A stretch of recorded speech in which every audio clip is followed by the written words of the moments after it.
Well, happy Monday, or whatever the heck day it is that you're watching this video, just whenever you find it. So happy day, evening, whatever. Anyways, this video, we are installing floorboards on the Honda CTX700. This is another very requested video. People do not like the annoyingly small pegs that come on the bike, and the way that you sit on the bike, you sit back more in the cruiser seat, I guess.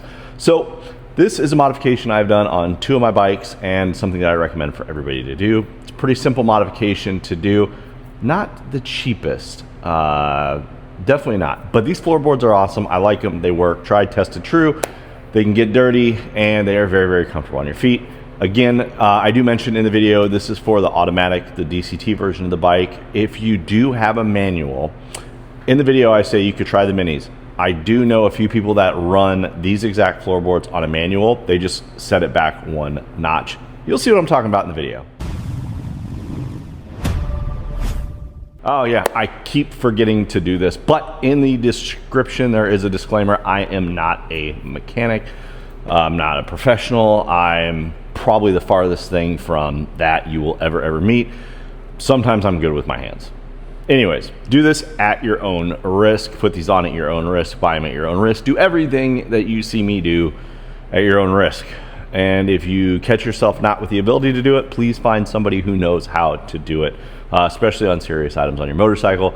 Make sure that if you do not have the ability, take it to somebody who does, a professional, your local bike shops, make some phone calls, find somebody to take care of you the correct way. Riding is safe, be safe.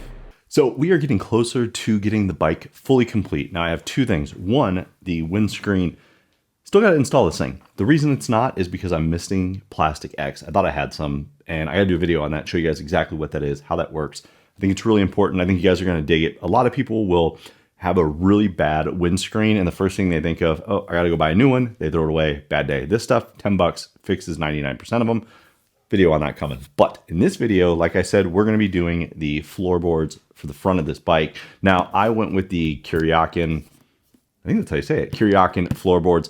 Box comes in chrome. I went with black because black just matches the bike. There's no chrome on the bike. So I ordered these guys, link in the description below. I'll show you guys where to get these. Now, these are the big regular size 8.5-inch ones. These guys here. You can get the mini boards. A lot of people prefer those over the big ones. With the DCT, there's no shifting, so I like these. Link in the description for those. I'll drop a link for the minis in there. You can get those and put those on the rear passengers if you like. I may do that. I haven't gotten that far. But I love these. Had these on my 14. Only thing I'm going to tell you is when you order those, you do have to get the spline package. Now, when you do this, be careful. If you want chrome, awesome.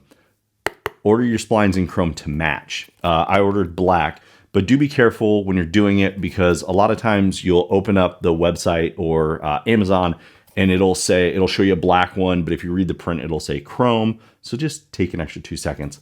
Now, the pegs are already off the bike, and that's because we ripped everything off the bike, and it's just a few bolts. The other difference is I have the T-Rexes on here. Now, they are loose right now, and the reason for that is because we have to hook these up and run a bolt through them, and then we can kind of tighten everything back up. So it's a tightening point. Now, with that being said, my hardware that's going to go down through the spline is different than stock, but it's the same principle. So just kind of put it all together. Let's get to the install. So this is the spline here, nice, shiny, and black. It's as nice as it will ever look. And also, you're going to have the spring that came with your originals. And these are really nice, which, because the bike's basically brand new, you're going to need to keep these. Now, some videos will show that you have to modify them. This bike, with this one, I didn't have to modify these on my last one, so we're going to try not to modify them. Now, there is an important fact, and when we get down to install, I'm going to show you guys, but it's really nice. I like these. These work really, really good. Now, these are required because if you look here, you'll see how there's these grooves in here. This is what attaches to the floorboard. And on the 8.5-inchers, you have 1, 2, 3, 4, 5 different positions. So the first thing we're gonna do is get both of these installed before we put the floorboards in, and then we can get our floorboards in. We can angle them how we want, which means you need to put the seat back on the bike because you gotta sit on it. So a center stand either on the bike built in, or I have the rear stand helps. All right, so I'm gonna do my best to keep my hands out of the shot, but I'll probably fail. Anyways, so what is really important is what's called breakaway. And what that basically means is if you scrape the ground or you hit something, your pedal, and that's why it's cut like this, needs to be able to fold back into the bike. So when you install these, it's very important that you put them in correctly. So if you look at this, if I do this, it'll have the opportunity, and I'm putting it in so the rolling way is this way, the flat piece is this way. So if I look down at my hole, if I break away, I have that. If I go the opposite way and I stick this in, what ends up happening is it locks right there, and this piece is hitting here. So that is a problem. Now, what I want to do is put this in, again, the turn way in, take my little guy here, and if I remember, it should be like so. I know I'm going to mess this up, so I'll probably have to redo that part, but get this in, and then all I'm doing is taking my bolt, and I'm going to fight it, I'm sure. So if you have an awl, it works so much better. And what an awl will do is it'll line everything up. So I'm just using my 6mm Allen. I'm getting everything lined up, so this will actually push all the way through. And then I just take my bolt and I go all the way through with my bolt. And that's gonna line up my spring and everything. So it's a little bit of work. It's not easy, but that just goes right in all the way down. Now you'll notice it's not all the way down, and that's just because that's in the way. So all we do is get that lined up. We get our washer that goes under there. Oops, I forgot that. 1 second. That is this guy here. And we just pull up our bar. And then what I like to do is take my 6mm Allen, set it here, and then I would take my ratcheting end. These are great, by the way, to have. And we're just going to ratchet this puppy in nice and tight. There we go. So those are nice and tight. And then check this and make sure that it can snap back. So that is how you install this section. Now I'm going to go ahead and get these tightened up here because we can, and then we'll move it over to the other side. But it's going to be the same thing when you hop on the other side. So my head's a little cut off in this shot, but this is our floorboard. And what's nice about these, they fold up. So when they're in a stored position, they can fold up if you want. Now, that'll also determine how close you get it to your brake. Note, there's not a lot of down on that. So what I like to do is actually get it right about the middle selection here, and it'll still allow this to flip up. So I like to pick the middle, and then what you can do is determine what your angle is. So if you like to put your foot flat, you can put it flat. If you like to put it this way, you can put it this way. Now, how do we get both of them to be identical? One way that you can do it is by counting and figuring out exactly the degrees that it's going to be different, or you can get a level or something that shows you what the degrees are and go from there. That's usually the easiest way. So I'm going to put mine in the middle, and I'm just going to start out. And again, this is a HW6, so a 6 Allen, an Allen key. It's a 6mm, and all we're going to do is get it started. Maybe. There we go.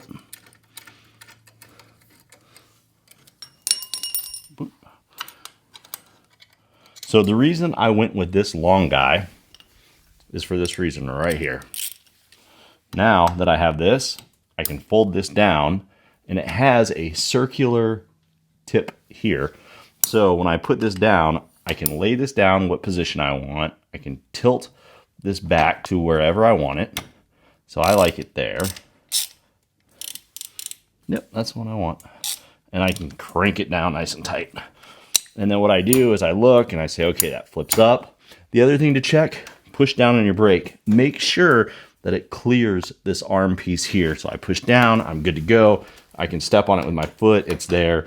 The reason I like to get it as close to this as I can is so I can just rest my feet on here safely. And then once you get it to where you feel comfortable, again, you can sit on your bike, that's why the seat's here, Once you get it to where you're comfortable, take this up, simply get in there, give it a few good turns. You don't have to over tighten it and it'll stay. Now remember, this does have breakaway, so you'll see that it moves back like this.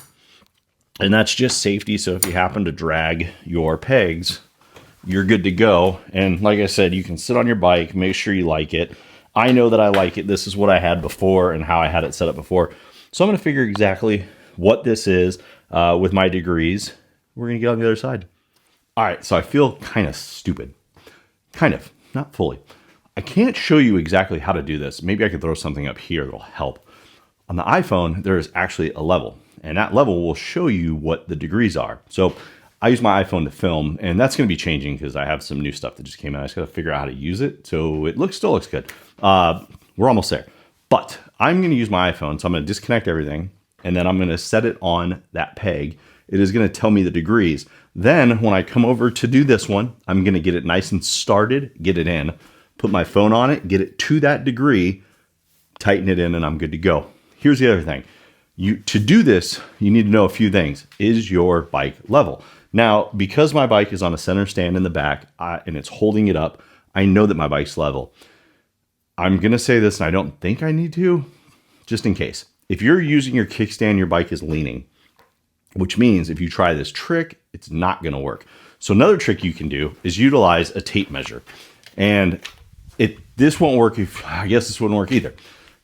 All right, so if you don't have an iPhone or you don't have a phone that has a level on it, you can utilize a tape measure. In fact, that's how I set up my fog lights, is with a tape measure. It helps me get everything dialed in. So what I would do is I would take my tape measure and I would measure from the bottom, the ground up, and I would say, oh, perfect, we are at, say, 6 inches. I'd go to the other side, I'd put it at 6 inches. Then you sit on your bike and you kind of make those final modifications.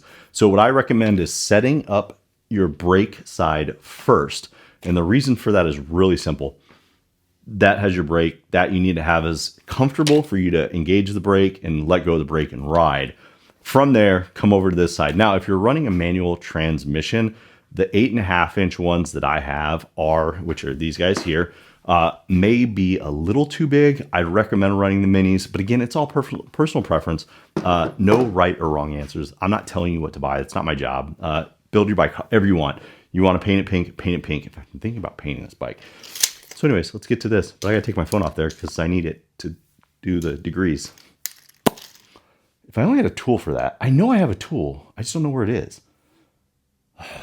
Darn it. Anyways, use my phone.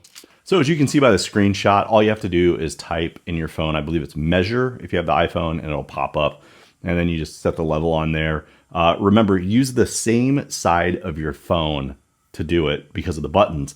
I would highly recommend that. What you're going to notice, though, is on one side you're going to be negative, the other side you're going to be positive, right or left. So don't worry about the negative or positive. You just want to match the numbers. So for instance, I'm at an 18-degree angle. 18 to 19, that's what I want. That's what I had before. Not that I remember, but it just feels good. It's what I like. So again, personal preference. This is probably one of the easiest upgrades you're going to do on this bike, but it is hands down, I think, one of the most comfortable riding experience upgrades that you can do. And the reason for that is on the CTX, like I said, they built this as a cruiser and they put the peg so far forward that you basically, it's like riding a bagger. You just stretch your legs out and you cruise and you enjoy. And every time I have ridden a bagger, I love good floorboards. My Harley had great floorboards. They were huge. So I enjoyed it. Heel to toe shifting. In fact, somebody just asked about that. Heel to toe shifting made it easier. Now, I don't know if you could do heel to toe. Somebody literally asked if you could do that on this bike. I haven't looked. Maybe I need to look into that. Even though I'm an automatic, just curious if I can answer that question. But I like these. These work. Now, these aren't the cheapest floorboards that you can buy on the bike, but I recommend them. I had them on my 14. I put so many miles on those things. Rain, nothing. They were perfect. They worked. The other thing that I would recommend is a little bit of Loctite on there. I didn't show that, I should have. A little bit of Loctite on there, but go ride it around after you install it, and then come back, get your sticks out, crank it back down, just make sure it's tight. And I recommend that with basically anything. If you take your bike apart, go out for a ride, go put some miles on it, come back, just check all your nuts and bolts, make sure everything's good to go. Simple upgrade, links in the description below. I hope you guys look into it. If you haven't already done it, you do it, and I hope you like it. I now need to figure out if I can do it on the back, because I'm sure my wife is going to see this and go, ooh, I want those too. And they make minis. So off to Amazon I go. So as you can see, this is a pretty easy modification to do. It's very, very popular in the CTX community. If you jump on the Facebook group or you jump on the forums, you'll see people ask, what floorboard should I put on my bike? It's one of the first things that I see people do. My first recommendation would be put TPMS sensors on your bike. See this video right here.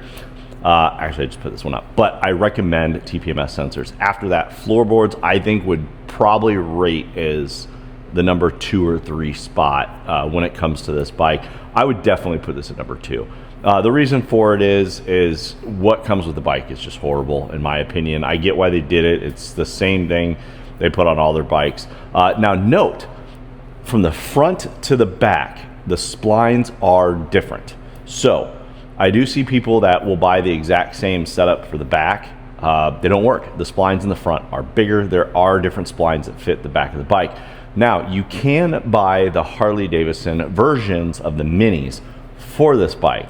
They will work because it's smaller, and what you do, you just grab some washers, stick it in, crank down, and it will hold. Ask me how I know. I've done it before, and that's just because of the availability. Anyways, I hope this video helps you guys out. You're able to find something that you like, it works, and that you like. I dropped a link in your toolbox down below for where you can pick these guys up and the part numbers for them, because they are pretty specific to be able to fit onto the bike. Anyways, hope you guys liked the video. Hope it helped you out in any way, shape, or form. Like, comment, subscribe, all the fun crap. Past that, I think you'll like this video next. Hope you guys enjoy it. Have fun wrenching on your bikes. Have fun riding your bikes. Be out there, be safe. We'll see you guys next time.